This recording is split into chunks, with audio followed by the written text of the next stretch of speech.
2 bulan ini kita tetap belajar tentang hikmat dan hari ini sudah masuk minggu kedua di bulan Agustus. Hikmat itu bukan sekedar kita mengetahui atau sekedar semakin mengerti, tapi hikmat itu adalah kemampuan untuk melakukan pengetahuan atau pengertian tersebut sesuai dengan kehendak Allah. Ya, bukan hanya tahu kebenaran, tetapi melakukan kebenaran itu sendiri.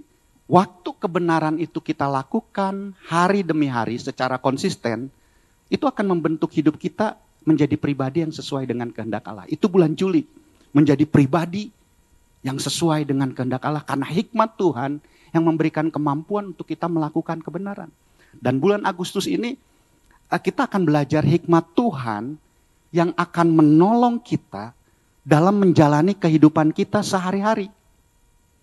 Bagaimana nilai-nilai firman Tuhan itu mempengaruhi setiap keputusan-keputusan di berbagai area kehidupan yang bahkan area-area yang kecil juga.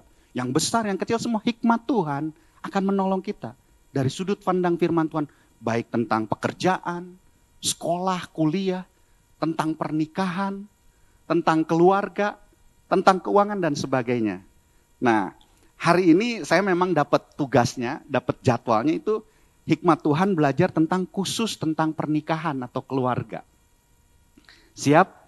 Meskipun ini tentang pernikahan atau keluarga, bukan cuma buat suami istri, bukan cuma buat anak atau keluarga, ya, tapi juga dalam kehidupan sehari-hari.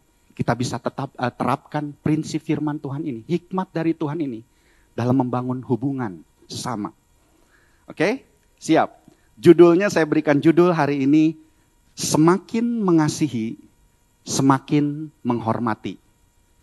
Kasih yang mencerminkan Kristus. Sekali lagi ya, semakin mengasihi, semakin menghormati. Loving more, honoring more, respecting more gitu. Lebih lagi. Seperti hikmat kita mau bertumbuh, semakin berhikmat. Demikian juga dalam mengasihi, kita mau semakin lagi, semakin mengasihi, lebih mengasihi dan lebih menghormati. Amin. Siap ya. Efesus 5 ayat 22-3 sama Efesus 6 sebetulnya nanti Bapak Ibu bisa baca. Tapi saya akan yang mendasarinya di Efesus 5 ayat 32 dan 33. Demikian firman Tuhan. Rahasia ini besar. Ingat ya, rahasia. Minggu lalu kayaknya Pastor Arief sampaikan. Rahasia ini besar. Rahasia ini besar. Tetapi yang aku maksudkan ialah hubungan Kristus dengan jemaat. Bagaimanapun juga bagi kamu masing-masing berlaku. Kasihilah istrimu seperti dirimu sendiri dan istri hendaklah menghormati suamimu. Rahasia ini besar. Firman Tuhan bilang siapa yang mendapatkan karunia untuk mengerti tentang rahasia ini. Karunia untuk mengetahui tentang rahasia kerajaan sorga. Sehingga hidup kita akan berkelimpahan. Kita mengerti tentang rahasia pernikahan. Rahasia keluarga dari firman Tuhan. Maka hidup kita akan berkelimpahan. Percaya? Siapa yang keluarganya mau diberkati oleh Tuhan? Berkelimpahan. Hubungan suami istri yang harmonis. Bukan cuma sekedar harmonis. Tapi ada rahasia besar Tuhan yang lebih mulia. Hikmat Tuhan akan membuat kita mengetahui, mengerti, mengalami rahasia yang Tuhan siapkan. Itu seperti harta karun yang kita dapatkan. Sehingga hidup kita akan berkelimpahan. Bukan cuma materi, tapi utuh roh, jiwa, dan tubuh kita. Siap ya? Banyak orang baca tentang Efesus pasal 5 dan 6 ini, seringkali hanya bicara gini, ini sebagai aturan rumah tangga. Ini mah aturan-aturan rumah tangga aja. Kemudian aturan-aturan pernikahan atau aturan keluarga. Suami harus kasihi istri, istri harus tunduk, hormat kepada suami, mengatur hubungan suami istri, orang tua dengan anak, anak dengan orang tua. Ya, itu benar. Satu sisi itu benar. Tetapi lebih lagi, Rasul Paulus atau firman Tuhan dalam kitab Efesus ini sedang berbicara sesuatu yang lebih besar. Rahasia ini besar. Ini bukan cuma tentang bicara aturan rumah tangga atau aturan keluarga, tentang pernikahan doang, tetapi sekaligus ini bicara tentang Injil. Atau yang disebut kabar baik tentang hubungan Tuhan sebagai pencipta dengan manusia sebagai ciptaannya yang dikasihi. Ini bicara tentang kasih Tuhan yang besar. Rahasia yang besar, yang begitu besarnya kasih Tuhan buat kita. Hubungan suami istri, saya tulis ini, hubungan suami dan istri adalah gambaran tentang hubungan Tuhan dengan manusia. Kemudian saya tulis lagi, pernikahan dan keluarga adalah gambaran kasih Kristus yang besar kepada manusia. Rahasia ini besar, yang kumaksudkan tadi dibilang, ini hubungan Kristus dengan jemaat. Artinya apa? Artinya setiap keluarga Kristen, kita semua di sini, dipanggil untuk menjadi Injil yang hidup. Kabar baik tentang kasih Tuhan kepada manusia. Dunia seharusnya dapat melihat dan mengalami bagaimana Kristus sangat mengasihi manusia. Melalui apa? Melalui cara suami mengasihi istri.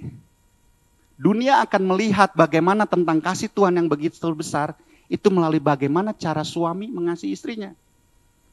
Bagaimana gereja menghormati Kristus. Bagaimana jemaat menghormati Kristus. Tadi dibilang dalam firman Tuhan itu. Ini hubungan ini, rahasia ini besar tentang hubungan Tuhan, Kristus dengan jemaatnya. Hubungan suami istri. Melalui cara istri menghormati suaminya. Dan bagaimana kasih itu diteruskan kepada anak-anak serta ketaatan anak-anak. Kasih dan penghormatan adalah dasar kehidupan kita. Dasar hubungan kita. Yang ikut live pasti tahu. L yang pertama apa? Love is foundation of living. Kasih itu jadi dasar kehidupan. Ketika setiap anggota keluarga menjalankan fungsinya sesuai dengan firman Tuhan, maka dunia dapat melihat Kristus melalui keluarga tersebut. Itu rahasia yang Tuhan berikan buat hidup kita. Dan itu dibukakan dalam firman Tuhan. Oleh karena itu kita perlu hikmat untuk membangun hubungan pernikahan, keluarga yang menggambarkan kasih Kristus tersebut. Agar setiap anggota keluarga, suami dan istri bisa berfungsi sesuai dengan rancangan atau rencana Allah. Oleh karena itu kita akan belajar saat ini dari kitab Efesus ini ada 4 hal. Apa yang firman Tuhan katakan? Siap ya? Yang pertama, fungsi suami. Fungsi suami. Siap suami-suami? Fungsi suami. Mengasihi seperti Kristus mengasihi jemaat. Efesus 5 ayat 25 sampai 27. Firman Tuhan berkata gini, hai suami-suami, kasihilah istrimu sebagaimana Kristus telah mengasihi jemaat dan telah menyerahkan dirinya baginya untuk menguduskannya, sesudah itu ia menyucikannya dengan memandikannya dengan air dan firman. Ayat 27, supaya dengan demikian ia menempatkan jemaat di hadapan dirinya dengan cemerlang tanpa cacat atau kerut atau yang serupa itu. Tetapi supaya jemaat kudus dan tidak bercela. Mengasihi seperti Kristus mengasihi jemaat. Firman Tuhan enggak berkata gini, hai suami-suami, kasihi istrimu seberapa kamu mampu. Enggak. Standarnya itu adalah sebagaimana Kristus mengasihi jemaat. Suami-suami siap mengasihi bukan semampunya gua. Enggak. Tuhan bilang sebagaimana Kristus mengasihi jemaat. Kasihilah istrimu kalau dia baik. Begitukah firman Tuhan? Enggak. Kasihilah istrimu kalau dia menghormati kamu. Dan sebagainya. Kasihilah istrimu kalau dia enggak cerewet. Cerewet enggak ya? Istri saya enggak cerewet ya. Cuman suka ngobrol aja, suka ngomong. Maksudnya ya pandai berbicara lah gitu. Sekali lagi, kasihnya itu bukan berdasarkan perasaan atau transaksional. Artinya standar kasih seorang suami adalah kasih Kristus. Dibilang mengasihi seperti Kristus mengasihi jemaat. Bagaimana Kristus mengasihi jemaat? Saya catat 2 poin aja. Meskipun banyak tapi saya catat 2 poin. Poin yang pertama. Mengasihi seperti Kristus mengasihi jemaat itu bicara tentang kasih yang rela berkorban. Wow. Kasih yang rela berkorban. Ayat 25 bilang, ia menyerahkan dirinya, memberikan dirinya. Yesus membuktikan kasihnya. Bukan cuma diperkatakan. Tapi dia membuktikan dirinya dengan apa? Dengan dia mati di kayu salib. Ketika kita masih berdosa. Ketika belum baik apa-apa. Tapi dia mati di kayu salib. Menyerahkan dirinya untuk mengampuni dosa kita. Menebus dosa kita. Memberikan dirinya. Mengasihi kita meskipun kita masih berdosa. Bagaimana kasih suami-suami? Masih rela berkorban untuk istrimu? Atau mulai luntur? Lagi mempersiapkan ini, saya bersyukur dikasih kesempatan untuk waktu dapat tema, terus kita berdoa pagi bareng istri. Jadi kita suka diskusi. Ini catatan-catatan ini juga nanti ada beberapa dari istri saya, karena sering ngobrol. Jadi seneng dah kalau ada yang istri yang suka ngobrol, apalagi ngobrolnya firman Tuhan lagi, jadi nambah sesuatu yang baik buat kita. Dan saya pikir waktu itu kita diskusi, explore tentang pacaran. Gimana ingat waktu pacaran dulu? Bapak-bapak ingat pacaran dulu? Gunung pun akan kudaki. Lautan pun akan kuseberangi. Waktu naksir, aduh, berusaha mati-matian. Rela berkorban.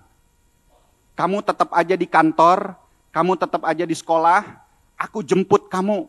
Jangan kemana-mana dulu, pokoknya aku jemput kamu. Kamu kan masih jauh, gak usah. Jangan, tetap di sana. Yes. Hujan, aku bawa payung. Lelaki mana pengen bawa payung. Tapi karena ada yang dikejar, yang dikasihnya, dia rela bawa payung. Pintu dibukain. Sekarang masih dibukain pintu?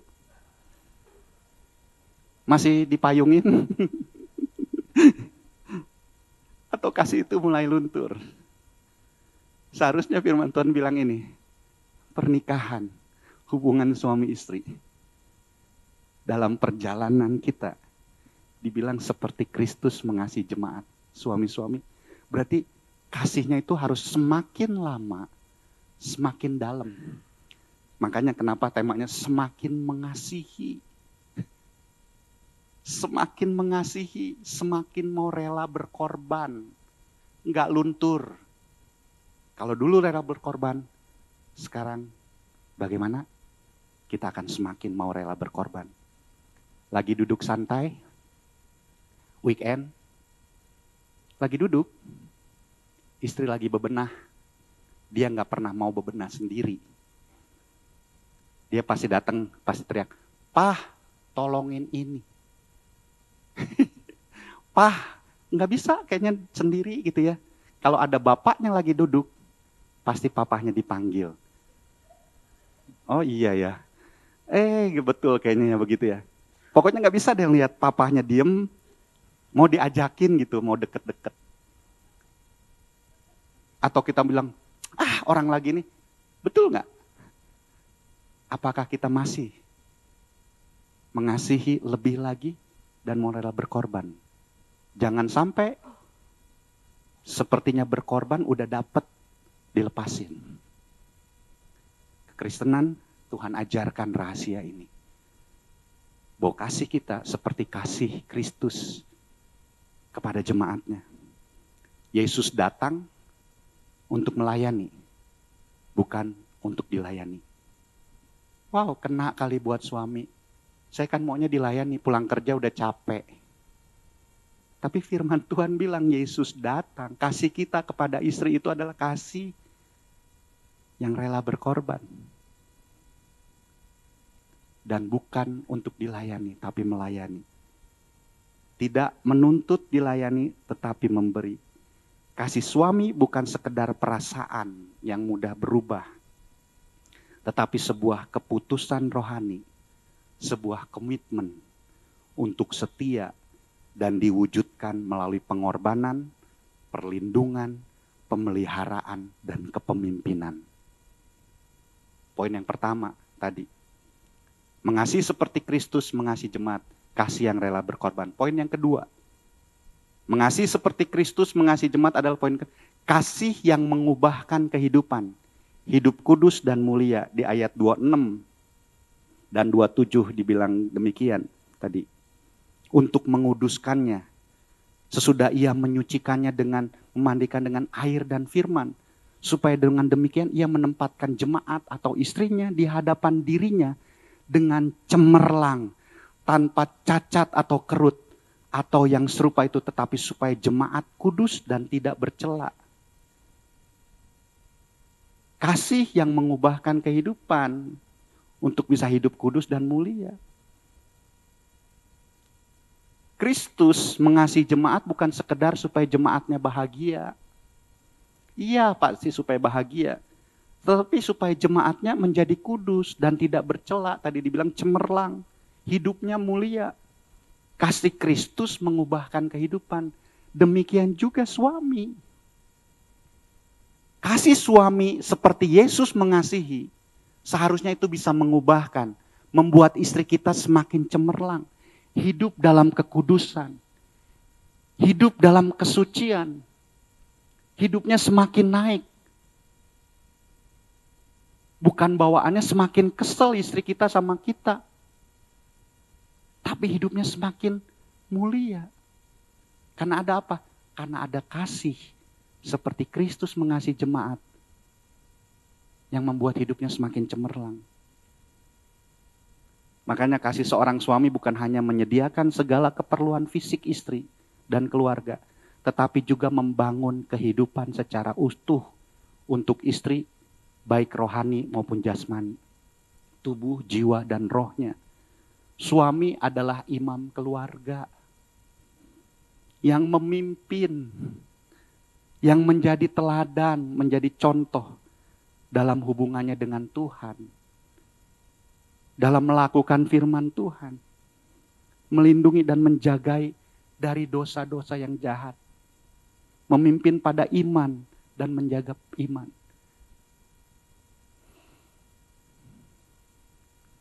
Dulu memang diajarin saya berdoa, minta tutupan darah Yesus. Apa sih?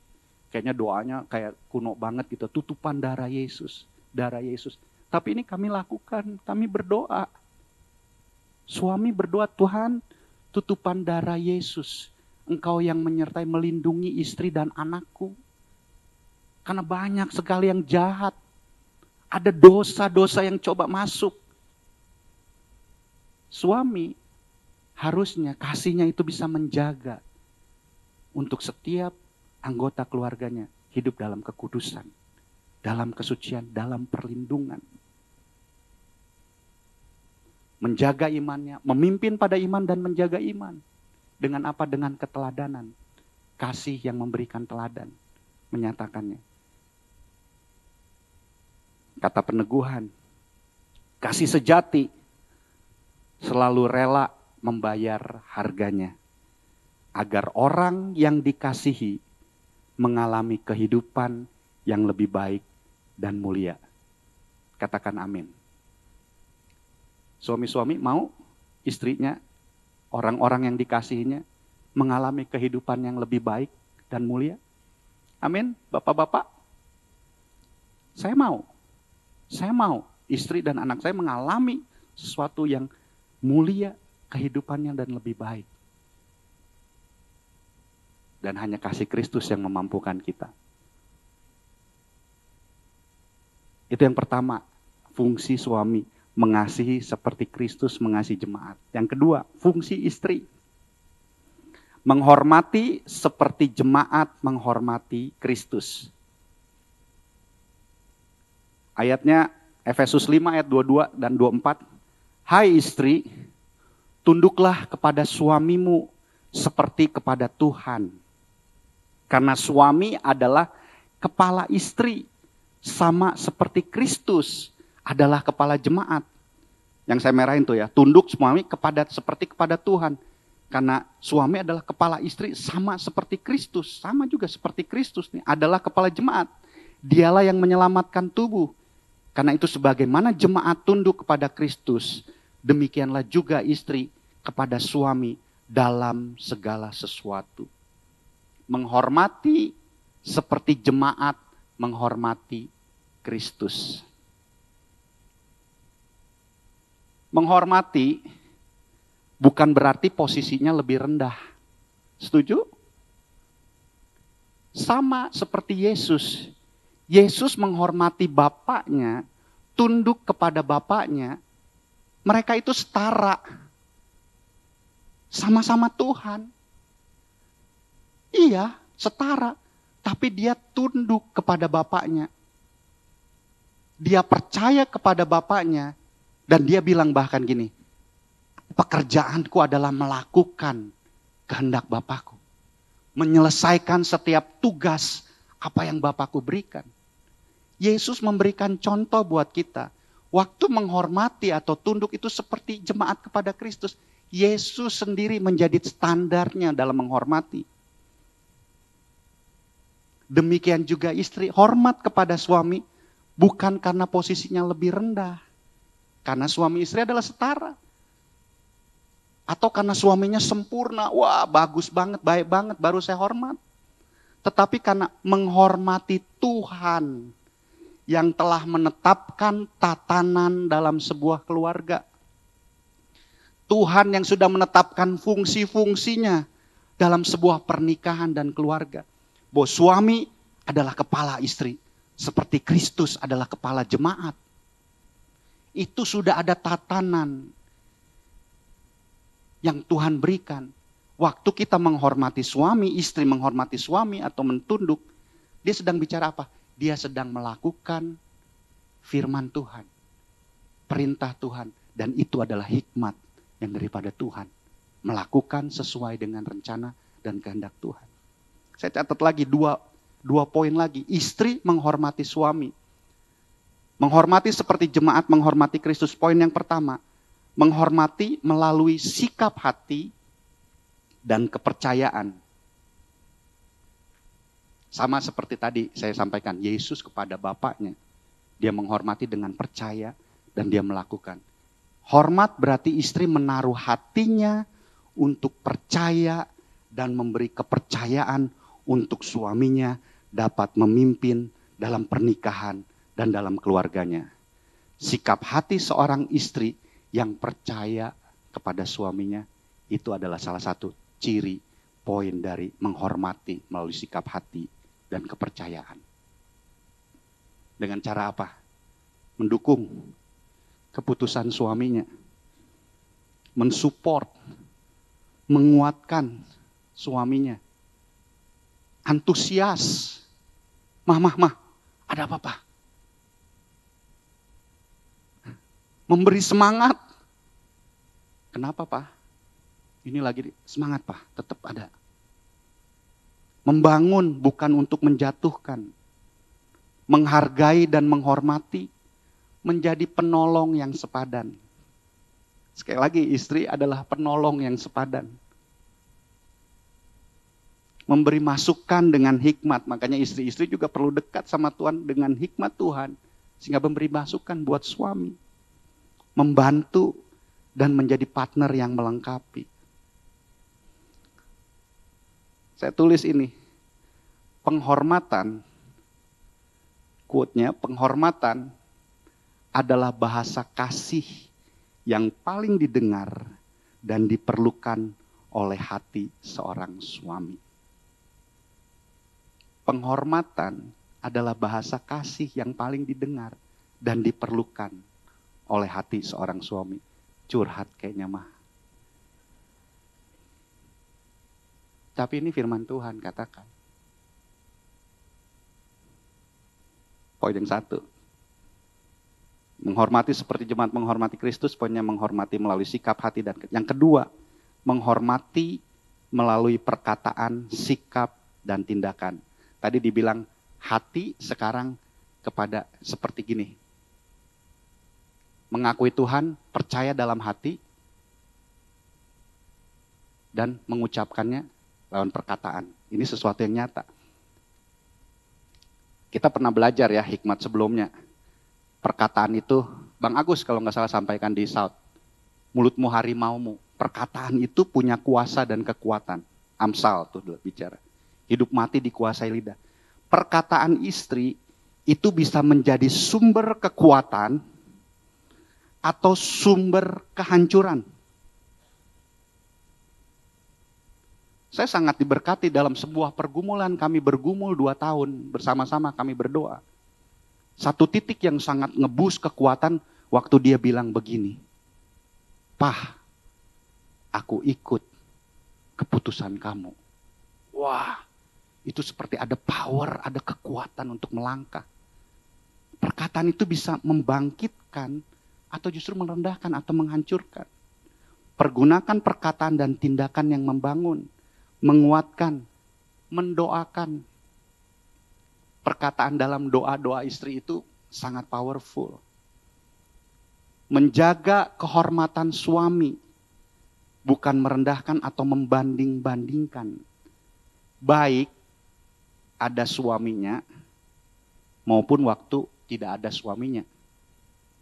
Baik di depan anak-anak, atau di depan orang lain, atau tidak ada orang lain. Itu pertama dari sikap hati, kemudian ini lihat perkataan, tindakan.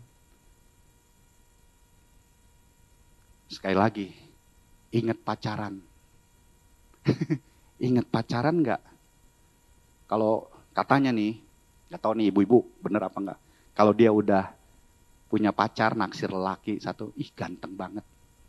Padahal orang mikir, ganteng. Enggak, bagi dia mah ganteng banget. Bangga banget. Itu pacar gua. Dipuji.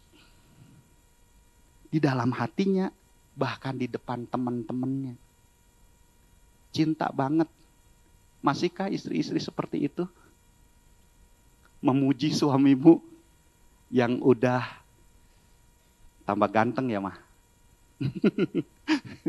Atau berubah, bukan cuman ya istri sama suami istri sama. Apakah masih di dalam hatimu begitu bangga dengan suamimu? Apakah di dalam hatimu, dalam perkataan dan sikapmu begitu melihat sesuatu yang dia begitu setia? Atau bilangnya ada uang abang sayang? Kalau punya sikap hati menghormati lewat perkataan, tindakan, justru dengan menghormati, istri bisa melihat dalam segala keterbatasan, ketidaksempurnaan suami, dia akan tetap menghargai dan menghormati. Karena itu adalah perintah Tuhan. Penghormatan dimulai dari cara kita berbicara dan bersikap ketika pasangan kita tidak ada maupun ketika ia ada bersama-sama dengan kita.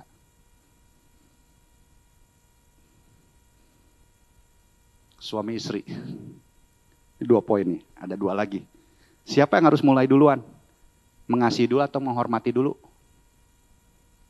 Siapa yang harus mulai duluan? Sekali lagi, mengasihi, menghormati bukan hanya sebuah perasaan, tapi sebuah keputusan rohani. Sebuah komitmen untuk melakukan kehendak Allah, yaitu hikmat Tuhan. Kalau kita saling menuntut, maka hubungan kita akan jauh. Tapi waktu kita saling memberi, maka hubungan kita akan semakin dekat. Contoh, kalau saya bilang, hormati aku dulu, baru aku akan mengasihi. Saya seperti menuntut istri saya untuk menghormati. Saya baru mengasihi. Sebaliknya istri juga menuntut, kasihi gua dulu, baru gua akan menghormati. Dia juga menarik. Yang ditarik, menuntut, dua-duanya saling menuntut, makin jauh. Betul nggak? Tapi kalau suami, aku akan mengasihi, memberi. Istrinya juga akan menghormati. Bukankah kedua-duanya akan semakin dekat dan akan mendapatkan yang diperlukan masing-masing? Istri akan mendapatkan kasih, suami akan mendapatkan hormat. Jadi, siapa yang duluan? Inilah hikmat Tuhan. Kita yang mengerti hikmat Tuhan, kita akan melakukannya dalam kehidupan kita sehari-hari.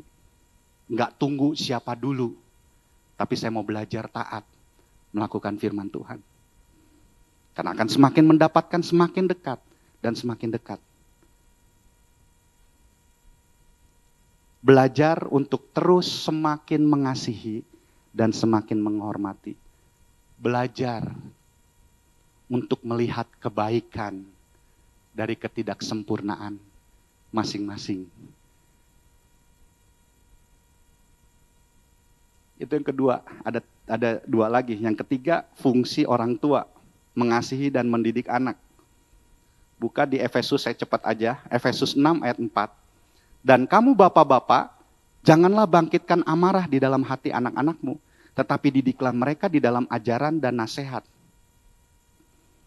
Anak adalah anugerah Tuhan, titipan Tuhan kepada kita untuk dikasihi dan dididik. Fungsi orang tua bukan hanya membuat hidup anak-anak kita berhasil atau sukses dalam pandangan dunia ini, tapi sukses dalam pandangan Tuhan, berhasil dalam sudut pandang firman Tuhan. Dalam 3 Yohanes 1 ayat 4 ini yang sering kali saya kutip, bahwa firman Tuhan berkata gini, bagiku tidak ada sukacita yang lebih besar daripada mendengar bahwa anak-anakku hidup dalam kebenaran. Nggak ada hal yang paling bersukacita, yang paling besar dibanding kalau kita mendengar atau melihat anak-anak kita hidup takut akan Tuhan, hidup dalam kebenaran. Bagaimana orang tua bisa mengasihi dan mendidik anak? Poin yang pertama, ada 2 poin setiap poin ini, ada setiap 1, 2, 3, 4 ada 2 poin yang saya coba. Poin yang pertama, mengasihi dan merawat anak. Mengasihi dan merawat anak. Kasih yang memberi rasa aman. Kasih yang memberi rasa ketenangan. Memeluk anak, memberikan damai buat mereka.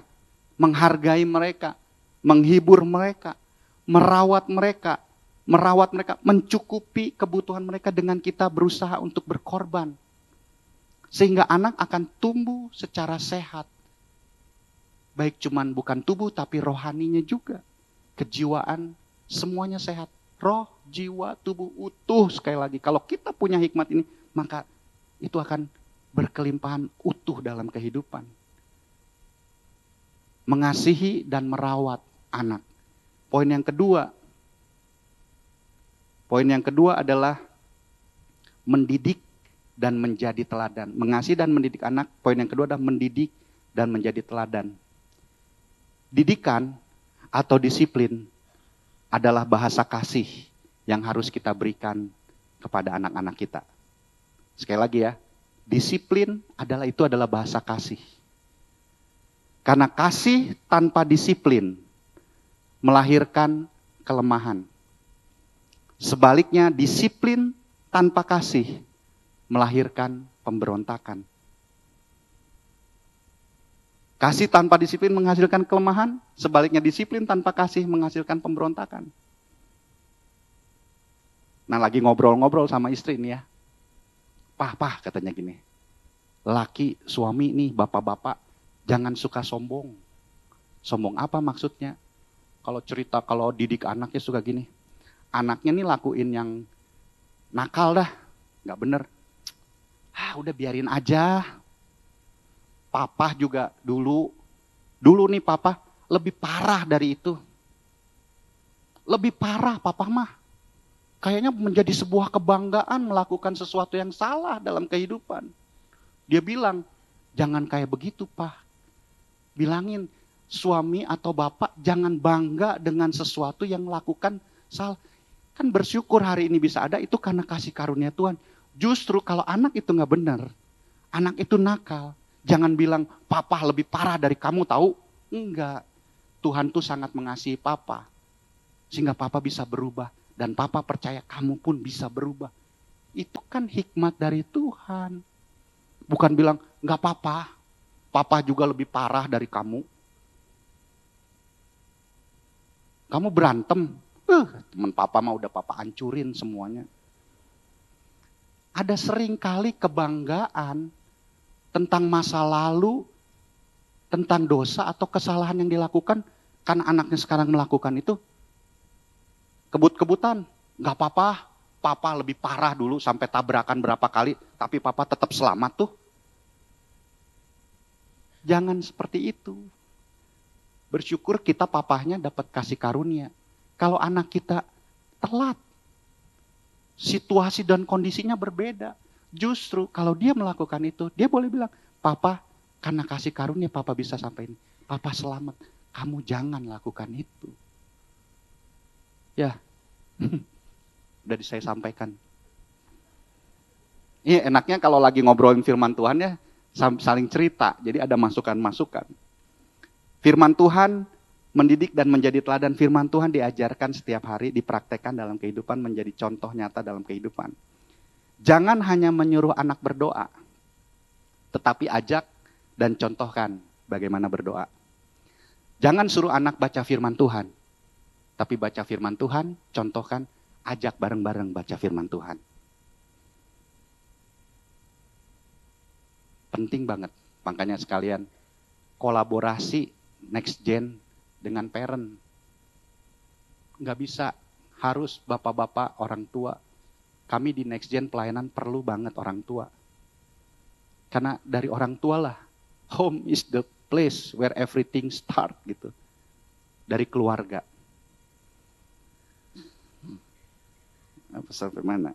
Poin kedua. Sudah. Yang keempat, yang terakhir. Fungsi anak. Sekarang fungsi anak. Menghormati dan mentaati orang tua. Anak-anak. Efesus 6 ayat 1-3. Hai anak-anak, taatilah orang tuamu di dalam Tuhan, karena haruslah demikian. Hormatilah ayahmu dan ibumu. Ini adalah suatu perintah yang penting, seperti yang nyata dari janji ini. Supaya kamu berbahagia dan panjang umurmu di bumi. Menghormati dan mentaati orang tua. Jika anak belajar menghormati orang tua, ia sedang belajar menghormati otoritas Tuhan. Tatanan keluarga lagi yang Tuhan sudah berikan buat hidup kita. Rancangan Tuhan. Ketaatan kepada orang tua adalah latihan pertama manusia belajar taat kepada Allah. Bagaimana kamu dapat mengasihi yang tidak terlihat? Kalau yang terlihat aja kamu gak bisa. Belajar untuk taat kepada orang tua. Dengan cara apa menghormati atau mentaati orang tua? Poin yang pertama. Dengan cara mendengar dengan hati yang mau diajar. Ini kita juga berlaku anak-anak nih di hadapan Tuhan. Mendengar dengan hati yang mau diajar. Mendengar bukan hanya sekedar mendengar. Kamu dengar gak? Iya, dengar. Masuk kuping kiri, keluar kuping kanan. Masuk kuping kanan, keluar kuping kiri. Itu hanya mendengar. Tetapi mendengar dan menerima pengertian dan hikmat dari setiap nasihat yang akan membuat keberhasilan dan akan menjagai kehidupanmu dari yang jahat. Di Amsal nih banyak, saya cuma catat 3 pasal aja udah bilang, seringkali berkata, hai anakku, dengarkanlah, hai anakku nasihat. Pasal 3, itu seperti perhiasan yang mulia berharga. Saya bacain aja ya, cepet ya. Amsal 1 ayat 8-9, hai anakku, dengarkanlah didikan ayahmu, dan jangan menyia-nyiakan ajaran ibumu. Sebab karangan bunga yang indah itu ada bagian kepalamu, dan suatu kalung bagi lehermu. Lanjut lagi. Kedua, Amsal 2 ayat 1-6 juga. Hai anakku, jikalau engkau menerima, bukan cuma mendengar, menerima perkataanku dan menyimpan perintahku di dalam hatimu. Sehingga telingamu bukan cuma mendengar, tapi memperhatikan hikmat. Ada hikmat dalam setiap nasihat. Dan engkau akan mencenderungkan hatimu kepada kepandaian. Ya, jikalau engkau berseru kepada pengertian dan menunjukkan suara kepada kepandaian. Ayat 4. Jikalau engkau mencarinya seperti perak dan mengejarnya seperti mengejar harta terpendam, maka engkau akan memperoleh pengertian dengan takut akan Tuhan dan akan mendapatkan pengenalan akan Allah. Hikmat. Karena Tuhanlah yang memberikan hikmat, dari mulutnya lah datang pengetahuan dan kepandaian. Hidupmu mau berhasil, kita perlu hikmat Tuhan. Dimulai dari dibilang menghormati dan taat kepada firman Tuhan. Kepada orang tuamu dalam setiap nasihat. Yang terakhir Amsal 3 ayat 1-4 mengenai poin yang pertama. Hai anakku, jangan engkau melupakan ajaranku. Dan biarlah hatimu memelihara perintahku. Karena panjang umur dan lanjut usia serta sejahtera akan ditambahkan kepadamu. Janganlah kiranya kasih dan setia meninggalkan engkau. Kalungkanlah itu pada lehermu. Tuliskanlah itu pada loh hatimu. Maka engkau akan mendapatkan kasih dan penghargaan dalam pandangan Allah serta manusia. Mendengar dengan hati yang mau diajar. Karena kita akan memperoleh hikmat. Sama. Mendengar firman Tuhan bukan cuma sekedar masuk kuping kiri, keluar kuping kanan. Tapi menyimpan semua firman Tuhan, mengerti. Sehingga itu akan memperoleh hikmat dalam kehidupan yang akan menjaga kehidupan kita juga. Yang kedua, poin yang kedua, tentang menghormati dan mentaati orang tua. Yaitu mentaati sebagai wujud iman. Sekali lagi, taat bukan karena orang tuamu sempurna. Tetapi karena percaya kepada Tuhan. Dan Tuhan memerintahkan ini. Dan wujud iman kita yaitu ketaatan kepada Tuhan. Ketaatan membawa berkat, perlindungan, panjang umur, mempersiapkan masa depan, yaitu masa depan yang penuh dengan harapan, dan hidup yang mulia. Membentuk karakter kita semakin serupa dengan Yesus yang taat kepada Bapaknya. 4 hal kita belajar hari ini. Sekali lagi waktu mempersiapkan firman ini, saya sendiri, kami juga banyak belajar untuk dipulihkan. Kami juga belum sempurna waktu bilang, Mah, bulan depan Papa mau ditugaskan nyampein firman Tuhan tentang keluarga loh Mah. Wah, kami juga sangat, keluarga. Iya, saya cuma diingatkan life is a journey. Ini sebuah perjalanan. Bukan berarti kami udah sempurna. Bukan kami sepertinya udah lakukan yang tadi 4. Justru dengan kami belajar. Kami ini ada yang belum, kami mulai belajar lakukan. Saya bilang saya mau semakin mengasihi. Dia juga mau belajar untuk semakin menghormati. Dan waktu kami renungkan, kami berpikir, kami ngobrol. Saya bilang gini, Mah, ternyata saya sama Ellen ya, udah 40 tahun bersama-sama. Hah? 40 tahun? Enggak, kami lagi diam renungin. Iya ya, kita tuh udah 40 tahun. Tahun ini kami ulang tahun pernikahan yang ke-25 tahun. 25. Hitung ya, bahasa matematika nih, 25 tahun. Kami pacaran 7,5 tahun. Langsung berpikir, berapa ya 25 tambah 7,5?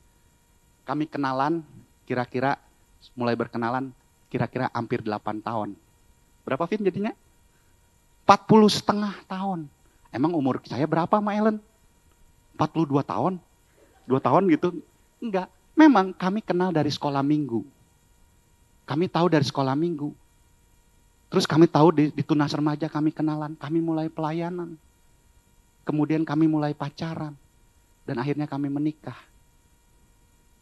Di sini bilang, sampai hari ini aja. 40 tahun kami terus ada di sini. Meskipun kan beda-beda ya kedekatannya ya. Sampai hari ini kami masih belajar. Dan kami bisa mensyukuri pertemuan sampai hari ini. Dan tetap kami punya komitmen. Ini sebuah proses. Untuk saya mau lebih mengasihi. Untuk istri mau lebih menghormati. Dengan belajar firman Tuhan ini kami bareng-bareng. Pertama kami tahu ini. Pernikahan dan keluarga. Saya tulis ya. Pernikahan dan keluarga bukan sekedar tempat kita hidup bersama, tetapi tempat Kristus dinyatakan. Dan kami mau terus bertumbuh dalam hikmat Tuhan, sehingga kami akan semakin mengasihi dan semakin menghormati. Boleh nggak yang duduk sama suami atau istrinya, bilang, aku mau lebih sayang sama kamu, Mah. Istrinya juga, Mah, aku mau lebih sayang sama kamu.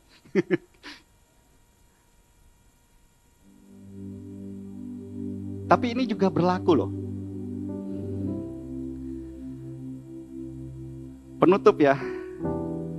Saya tulis sebuah tulisan begini.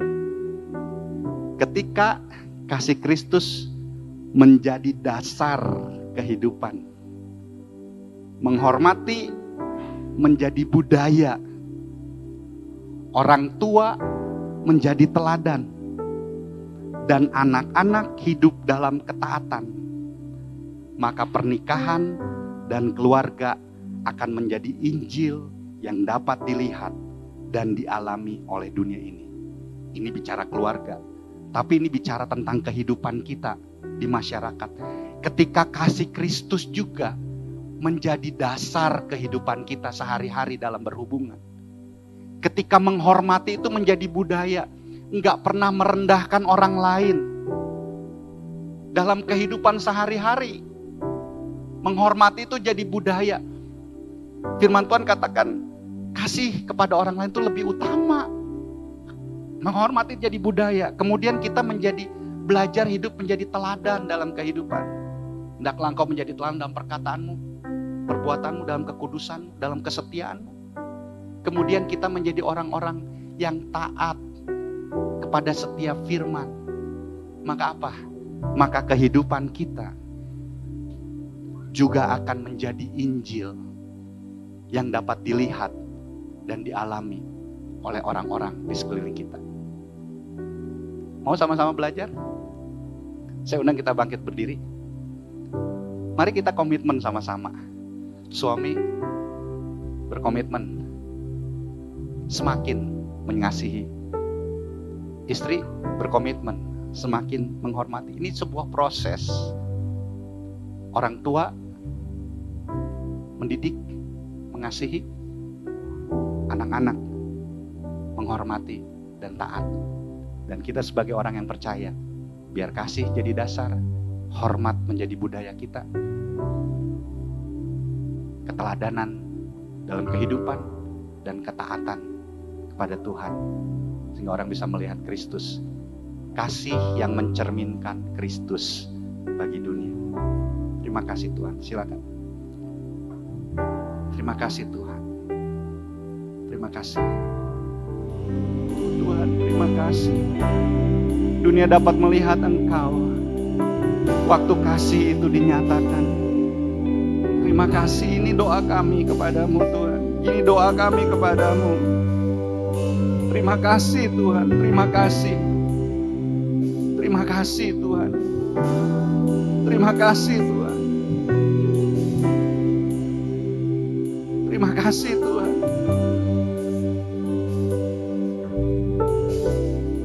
Waktu mempersiapkan firman Tuhan ini juga, hidup kami diperbaharui, hidup kami ditegur, hidup kami diajar oleh Tuhan. Dan kami bilang, ya kami mau belajar, kami mau bertumbuh. Kami mau bertumbuh terus dalam hikmat Tuhan. Kami mau bertumbuh terus dalam kasih. Semakin mengasihi, semakin menghargai. Terima kasih Tuhan. Terima kasih. Dan kami berdoa buat Bapak Ibu, suami istri, orang tua dengan anak. Rancangan Tuhan, rahasia ini besar. Rancangan Tuhan itu mulia dan agung tentang keluarga ini. Dapatkan ini. Dan waktu kita melakukan, maka kelimpahan hidup yang mulia itu akan menjadi bagian hidup. Mari sama-sama, saya mau ajak kita yang mau berkomitmen, baik itu sebagai suami, istri, sebagai orang tua, sebagai anak, ataupun kita sebagai manusia yang hidup. Biar kasih itu menjadi dasar kehidupan. Hormat itu menjadi budaya kita. Keteladanan karena kita melakukan firman. Dan ketaatan kepada firman. Yang mau bersama-sama berkomitmen, boleh angkat tangan kita kepada Tuhan. Dan Tuhan yang akan memberikan kemampuan. Suami-suami, engkau akan diberikan kasih Tuhan yang memampukan untuk dapat mengasihi istrimu seperti Kristus mengasihi. Istri-istri, engkau akan diberikan kemampuan oleh Tuhan untuk dapat menghormati suami dalam segala mungkin ketidaksempurnaan. Tapi kasih Tuhan yang akan memampukan. Orang tua, engkau akan diberikan kemampuan untuk dapat mendidik anak-anakmu dengan hikmat. membawa mereka kepada iman dan menjaga iman mereka.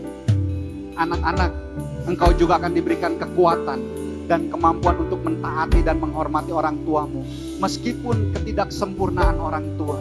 Bapak berdoa sekali lagi, inilah tangan-tangan kami yang kami angkat. Kami minta Tuhan, sekali lagi inilah kami dengan kerendahan hati, Tuhan berikan kami kemampuan.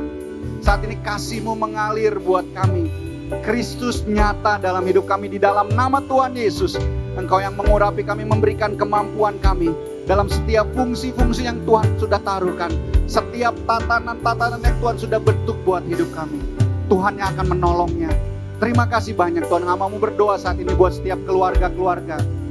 Kalau ada hubungan suami istri yang saat ini dalam pergumulan, Tuhan biar kasih Allah memulihkan.